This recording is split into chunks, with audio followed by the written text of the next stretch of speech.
بسم الله الرحمن الرحیم حامد و مصلی. محترمینو، یو محترم ورور دا پوښتنه کړې ده، بلکې بار بار ډیر کسان دا پوښتنه کوي چې کله د سړي کور والا په حیض، په ناجوړي یا په نفاس کې وي، نو د هغه څه باید سړی څنګه ګټه واخلي، استمتاع څنګه ځینې وکړي.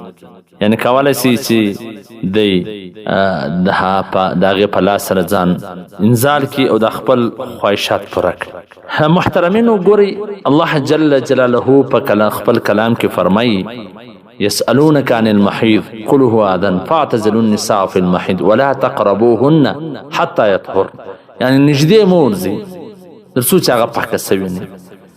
اگر چې دلته خو د نږدې څه مراد چشتي، یعنی جما مه ورسره کوئ، خو په داسې حالات کې چې شریعت دا وایي چې تاسې د ناموسه لاندې او د ګوډو څه لوړ د هغه به نه ښکاره کوئ، نه به دلته لاس وروړي، ځکه چې بیا ته خپله داسې حالات ځان ته راولې، خواهشات راپورته کړي.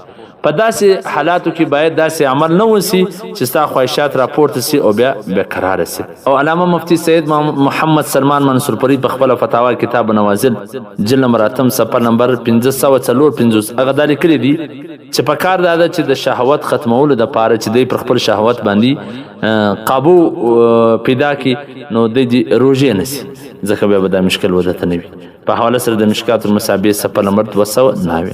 نو په کار دا د محترمینو چې په دا وخت کې سړی ډېر د کور والان سره ځان فري نه کړي، نه دې ډېر ورسره ساعت تېروي چې بیا خواهشات راپورته سي، او نه دې داسې بل عمل کوي چې د خواهشات راپورته سي او بیا دی بېتابه وي. والسلام.